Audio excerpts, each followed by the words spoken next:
फंसा रहे हैं, 100% फंसा रहे हैं वो लोग, क्योंकि वो फंस रहे हैं तो इसलिए वो उल्टा उसको सोनम को फंसा रहे हैं, क्योंकि वो लोग फंस रहे हैं, थाने वाले फंस रहे हैं। अगर सीबीआई जांच हो जाए तो ये समझिए कि पूरा थाना जेल में जाएगा। ये मैं उसी दिन से बोल रहा हूँ, पूरा थाना जेल में जाएगा, थाना नहीं बचेगा वहाँ का।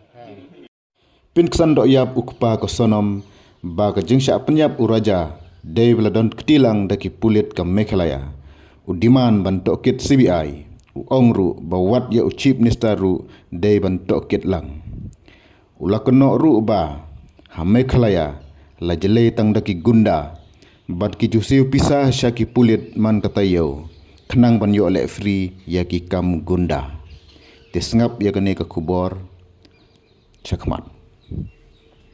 अच्छा, कौन लोग साथ अपील करना चाहेंगे आप? सरकार से मेरी यही एक ही हाथ जोड़े की निवेदन है कि सीबीआई की मेरे को जांच चाहिए, माने चाहिए, वो मैं पीछे नहीं हटूंगा उस चीज से। मेघालय पुलिस कह रही है कि आपकी बेटी ने कुछ लड़कों के साथ षड्यंत्र करके राजा की हत्या की। वो गलत बोल रही है। क्यों? वो इसलिए गलत बोल रही है क्योंकि वहाँ की पुलिस फंस रही है, वो पुलिस वहाँ की फंस रही है। पुलिस ने वहाँ अभी कोई जाँच नहीं करी, पुलिस वहाँ की फंस रही है। और ये मैं सीबीआई की मांग इसलिए ही कर रहा हूँ ताकि वो पुलिस का भी हाथ है इस केस में। ये राजा के मर्डर में वहाँ की पुलिस का 100% हाथ है, ये मैं गारंटी के दावे के साथ बोल रहा हूँ ये चीज। आपके राजा तो वो कौन लोग थे? 3 लोग कौन थे? वो 3 लोग कौन थे? ये हमको पता नहीं कौन है, वो पुलिस बताए वहाँ की कौन है कौन नहीं है। भाई हमने थोड़ी उनको गिरफ्तार किया है कि वो अरेस्ट किया है। जो सीसीटीवी फुटेज आया था उसमें दिख रहे थे ये लोग। वो होटल में से दिख रहे हैं हमको, सीसीटीवी में होटल में से दिख रहे हैं वो लोग। आप इन्हीं की जांच करने का बोल रहे थे? हमें इन्हीं लड़के की जांच करने को बोल रहा हूँ। तो आज 5 दिन से उन्हीं लड़के की बात करने के लिए चिल्ला रहा था। तो वहाँ का वो होटल वाला बोलता है कि हमारे कर्मचारी है, सीसीटीवी में आया है। मोबाइल पे अपने मीडिया वाले ने पूछा कि ना मेरे कर्मचारी हैं, तो वहाँ पे होटल वाले भी होना चाहिए इस केस में। आपकी राजा के परिजनों से आपकी बात हुई? नहीं, अभी नहीं हुई मेरी बात। उनका कोई फोन आया? अभी मेरे पास तो अभी फोन नहीं आया, क्योंकि वो लोग वहाँ गए हुए हैं, सोनम के पास गए हुए हैं। वो जो उनका राजा का भाई है वो गए हुए हैं सुबह के। अच्छा, इंदौर से सोनम और राजा दोनों ही गए थे या और भी कोई दोस्त गए थे साथ? सिर्फ यहाँ से ये दोनों ही जने गए थे।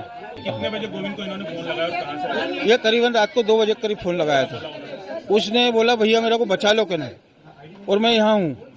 तो वो ढाबे वाले ने क्या काम करा कि उसका जो स्टोर रूम था उसमें उसको बिठाल दिया, और पुलिस वाले को गोविंद ने फोन लगा दिया। 5-10 मिनट में पुलिस वाले पहुंच गए, उनको उनने कस्टडी में ले लिया है। ये खुद ही पहुंची थी वहाँ ढाबे पे खुद ही पहुंची है। अब ये तो पता नहीं अपने को, कोई साथ में था कि वो अकेली पहुंची, कैसे पहुंची। आपकी मांग क्या है? क्या आप क्या मांग कर रहे हैं? मैं सीबीआई की मांग कर रहा हूँ साहब, मेरे को सीबीआई चाहिए, माने चाहिए।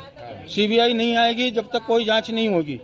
हाँ, वहाँ की पुलिस तो अब मेरी छोरी को ही फंसा रही है सोनम के लिए, उल्टा केस उसके ऊपर लाद रही है। तो मेरे को सीबीआई की जांच तो चाहिए ना भाई। सीबीआई की जांच होगी जब तो उस चीज का पता चलेगा ना अपने को। आपको लग रहा है कि सोनम को फंसाया जा रहा है? फंसा रहे हैं, 100% फंसा रहे हैं वो लोग, क्योंकि वो फंस रहे हैं तो इसलिए वो उल्टा उसको सोनम को फंसा रहे हैं, क्योंकि वो लोग फंस रहे हैं, थाने वाले फंस रहे हैं। अगर सीबीआई जांच हो जाए तो ये समझिए कि पूरा थाना जेल में जाएगा। ये मैं उसी दिन से बोल रहा हूँ, पूरा थाना जेल में जाएगा, थाना नहीं बचेगा वहाँ का। जो वहाँ के जो गुंडे मवाली हैं वो थाने को पैसे देते हैं, हफ्ता देते हैं, और वो लोग ये काम करवाते हैं। वहाँ जो बाहर के लोग आए, 50 आदमी आए, वो क्या बोलते हैं, वहाँ के आदमी उसको हादसा करके खत्म कर देती है वहाँ की पुलिस। वो तो यहाँ से जो मीडिया लगा हुआ है, ये आप लोगों का सब पूरा जो जितना मीडिया है वो मीडिया का सपोर्ट है, इसलिए ये केस बाहर आ गया है। और अगर ये मीडिया वो झूठ बोल रहा है, वो झूठ बोल रहे हैं, मुख्यमंत्री भी निराधार झूठ बोल रहे हैं, 100% झूठ बोल रहे हैं। करवाओ सब। मुख्यमंत्री की भी जांच होना चाहिए। अगर मुख्यमंत्री ये बात बोल रहा है तो फिर उसकी भी जांच होना चाहिए, और वो भी सीबीआई जांच करेगी, ठीक है ना। मुख्यमंत्री की भी जांच होना चाहिए। मुख्यमंत्री निराधार झूठ बोल रहा है, ये मैं दावे के साथ बोल रहा हूँ। नहीं, मुख्यमंत्री की भी जांच होना चाहिए, और अमित शाह जी वहाँ सीबीआई भेज दें जल्दी से जल्दी।